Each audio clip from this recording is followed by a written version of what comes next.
It proves that the skills that I've honed over the years, negotiating $20 million savings and managing crisis recovery, that those things are transferable.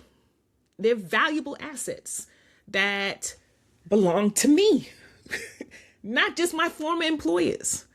And I think that's an important piece. Like, it's how I did it. That's my IP.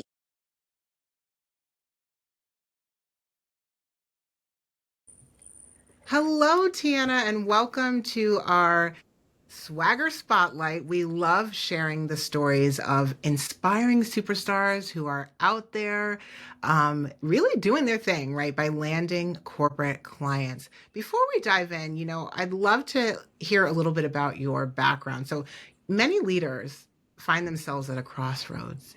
Facing an unpredictable future. And, corporate consulting oftentimes represents an attractive option, right, for seasoned professionals just like yourself, right, to help them navigate, what comes next. So, looking back at your transition, right, after being laid off, what was the moment that you realized that you wanted to rebuild not just your career, but your entire sense of well being and direction? That's an amazing question. So, one, thank you for having me here on the Swagger Spot. I'm excited. But to answer your question, like, rebuilding my career was actually something that happened a little bit before the layoff. And I think it's more the part of the career piece and realizing that I would take to actually retire early. I was thinking about it for a while. And after spending decades navigating complex organizations such as Amazon, GE, HP, and then 9 years in education leadership, I really saw that my career, and I was continuously being tapped to bring calm to chaos. But my health took a backseat constantly. And then I felt that tug towards that deeper purpose of just really doing something else. So that pivotal moment for me was connecting back to my mom's poem. My mom passed when I was in my late 20s. And one of her last poems said, "Time is on your side. Grab it, hug it, and use it fast." And that wasn't just about deadlines. That was truly about claiming my path. So when my role was eliminated in October 2024, it wasn't a crisis for me. It was actually almost trying to come up with the right words, but like a starting pistol for what I call my W-2 freedom season. And I realized that I can actually fulfill my dream of retiring early. I always said I would coach and consult when I retired, but the reality was the things I thought I was going to do ended up not being my heart work. And I realized that what was in my heart was helping people solve the problems they didn't even know they had, and could then really center that my stage on focusing on that without sacrificing my well-being. So I made a commitment to two things after my layoff, and they were health wellness and financial wellness. And when my role was eliminated, I literally scheduled every possible medical appointment with the primary, the specialist, the dentist, the eye doctor, everybody before December 31st. And that opened up my eyes to the things that I was not aware of and gave me that push that I needed to do. That as of today, I've lost 80 pounds. And the majority of that fell off as a result of not living that day to day that I wasn't supposed to be living.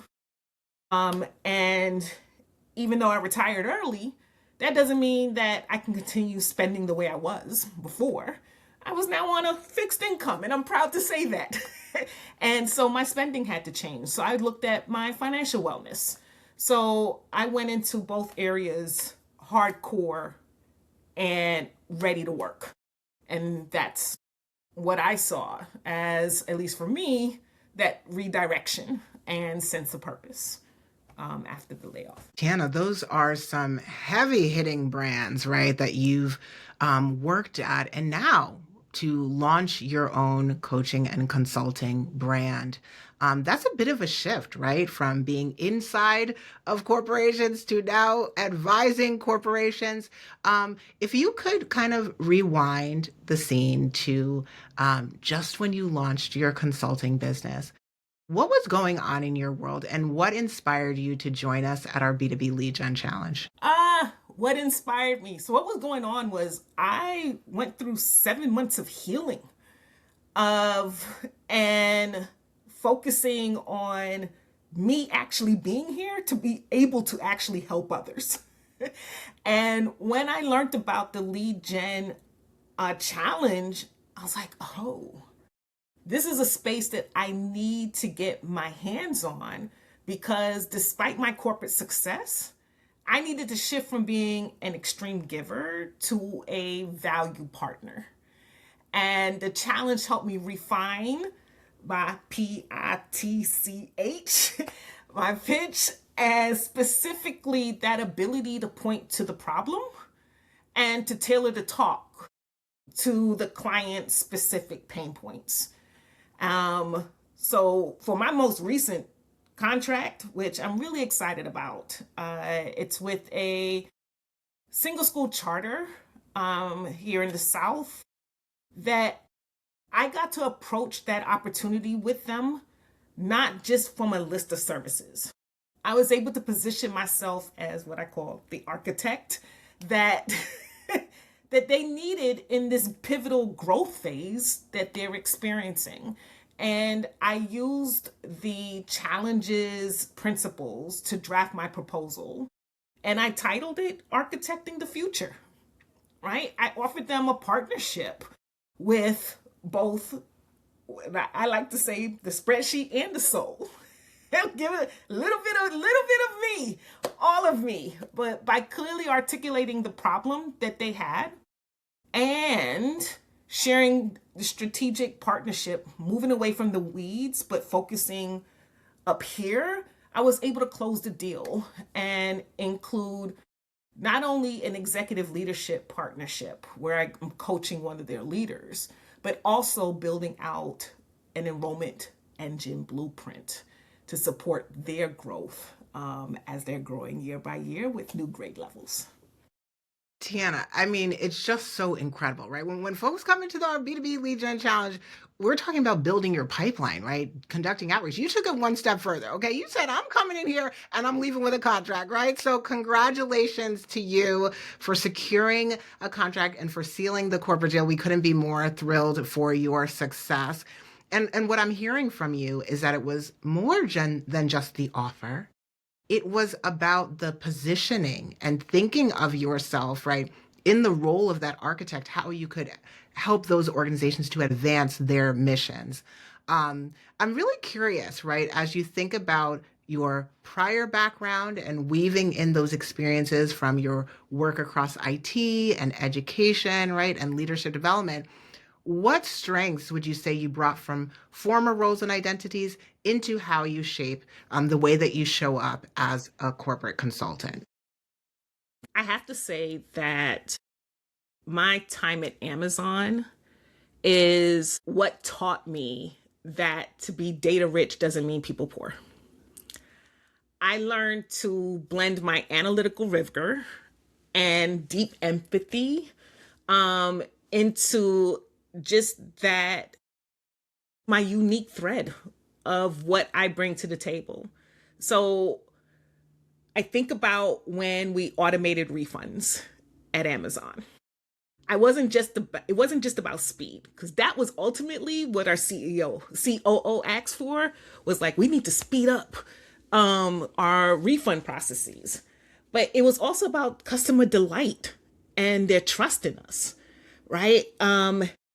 In that season, to get a refund, you had to wait till the product got all the way back to the warehouse, processing, now your bank processing time. So it could be 2 weeks before you got your refund. And to be able to think about processes where you can get it right away based off all the data we had. not only on the product itself that you were asking to return, but also your shopping and return behavior. We can literally say some of you may have already seen it. Oh, keep the item. Yeah, that's part of the algorithm that I was blessed to be on the team that built it and have a patent for, because we thought of the customer first. And that type of empathy is what I try to bring to any kind of data situation. I even look at, from my education experience, leading through a cyber security event, it taught me to be calm in the chaos and the importance of being proactive in expectation management with the team as well as the leadership of what to expect, and know that we're all learning at the same time. So that's how I see it. And even now in this W2 freedom season, I developed that same perspective as the architect. I realized that successful consulting isn't about patching holes. It's about re-engineering the potentially entire organizations, right? To drive just that change that actually needs to happen. So I'm all about building for action, not theory, and to ensure that we're moving systems and people forward. I mean, you're speaking my language, right? We do talk a lot about data-driven business decisions, and you are coming in hot, right? A patent holder owning the value of your intellectual capital in the boardroom. What a powerful position, right? To be seated at the negotiation table.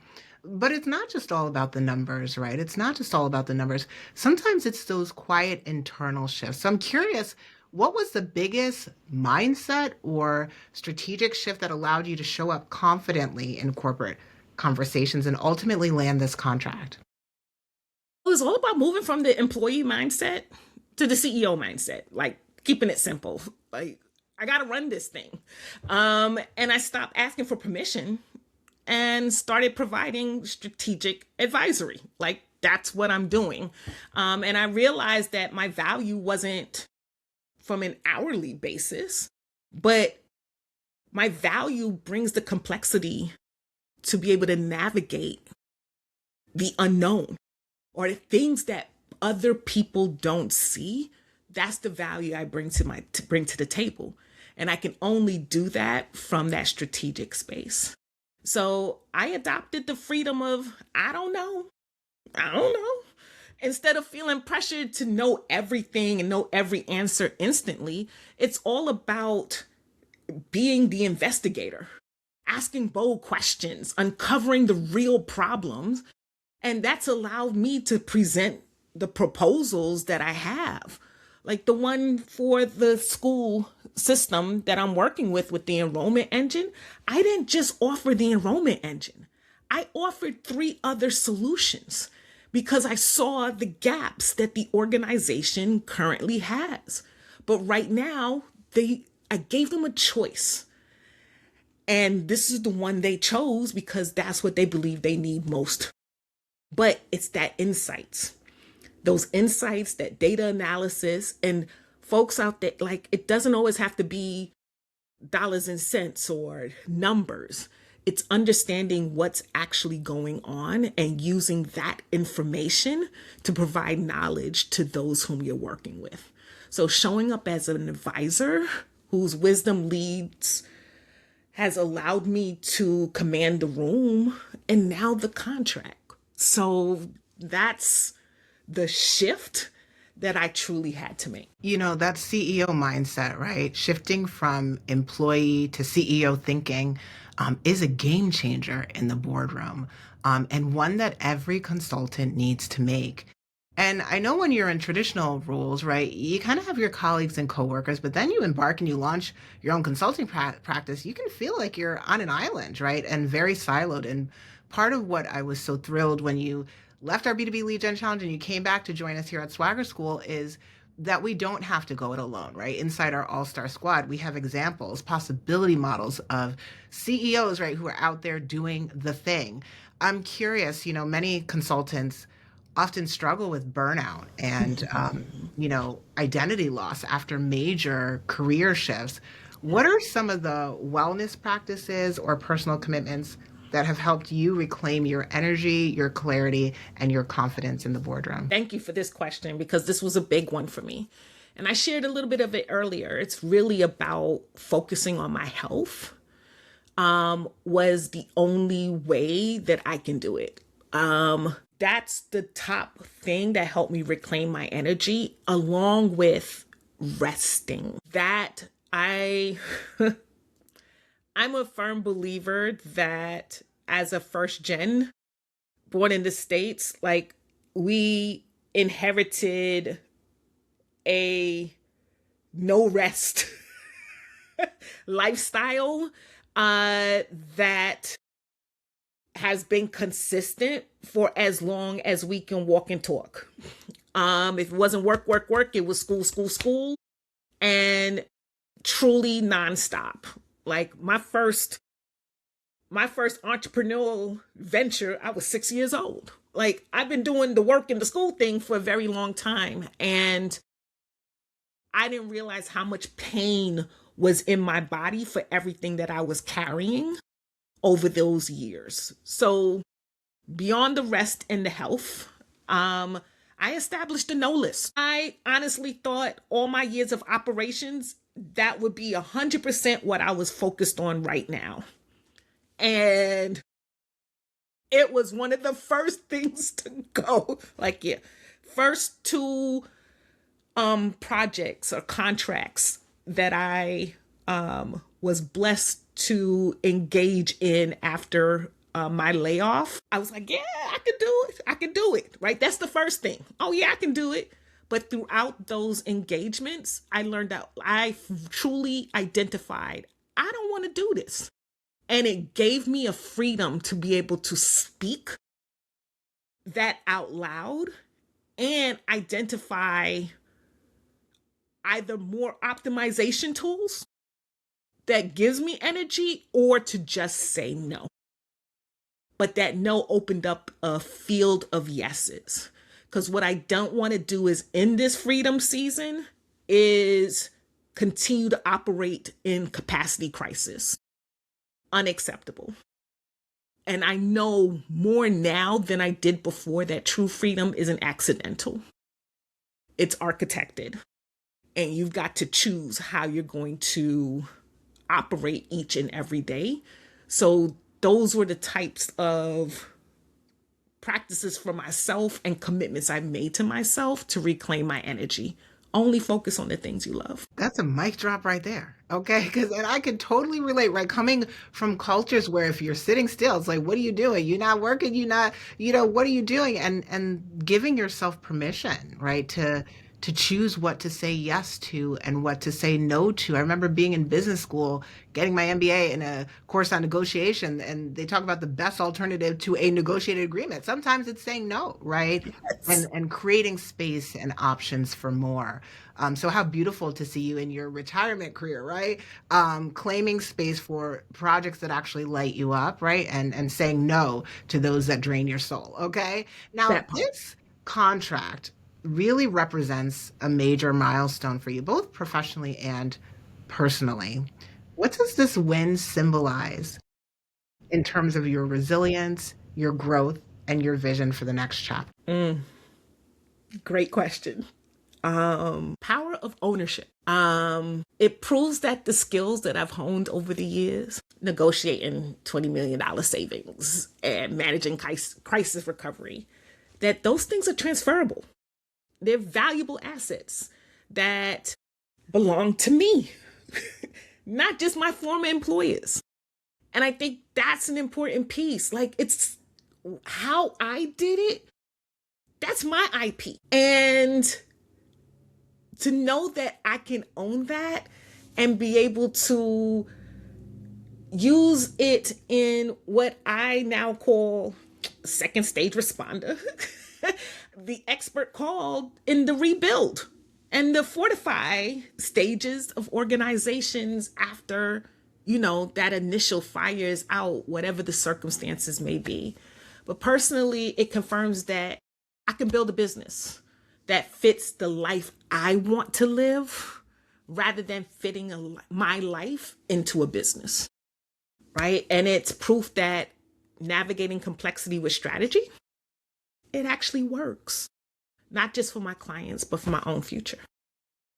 You heard it here first, folks, okay?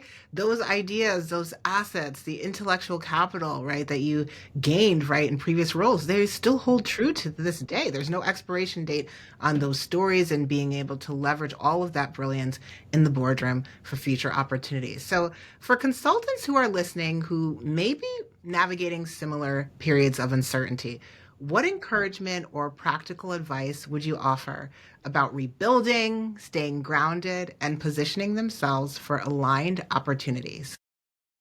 Another amazing question. To everyone out there, stop waiting. We spend so much time in the what if. Is now the right time? The how? Yo, just do. There is no really such thing as a perfect time.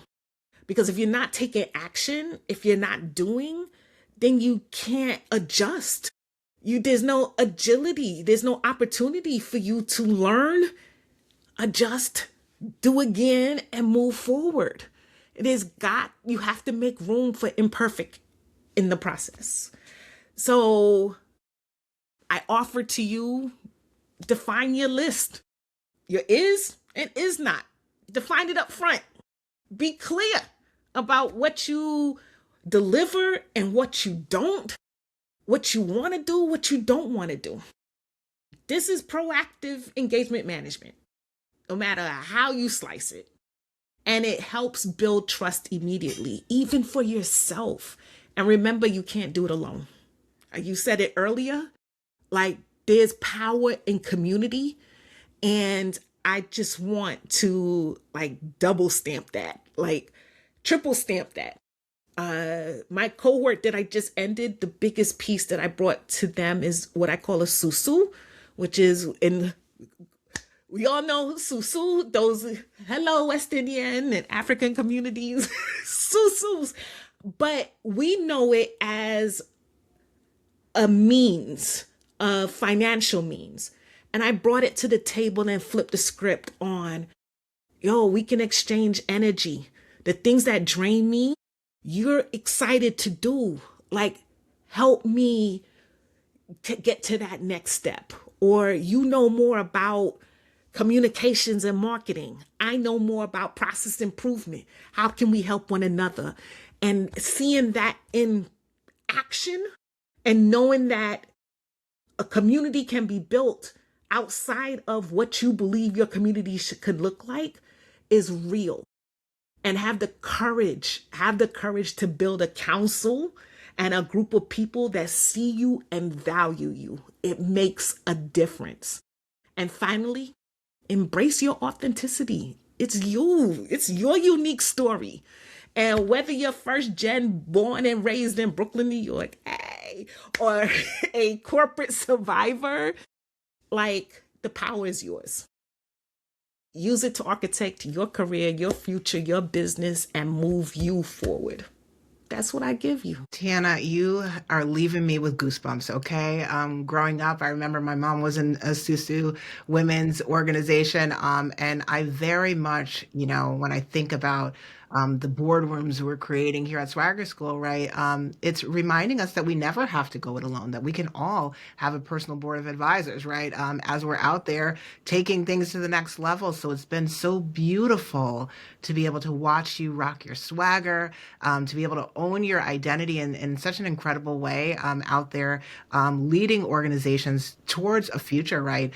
In a changing technological era. I know that your story has inspired IT and education consultants, anybody who's kind of reimagining what work and life harmony looks like in a new chapter of life. It's just been so incredible to hear your story and to be able to share a little bit of that sparkle with others. So tell the people where they can keep up with you, where can they stay connected with you and learn more about the wonderful work that you do. Thank you. Thank you for the opportunity to share. You can always find me on AskTiana.online. I'm of course on LinkedIn, and I'm building my Substack and I'm having fun. So join me at the Architect's Drafting Table. That's my Substack, and look forward to connecting with anyone out there who is interested in changing the world. Tiana, thank you so much for a brilliant interview. We are wishing you continued success on behalf of our entire team here at Swagger School, and we look forward to continuing to partner together on the road to more swagger. Thank you, and thank you so much for having me. And it is truly an honor, and look forward to the continued work with Swagger School.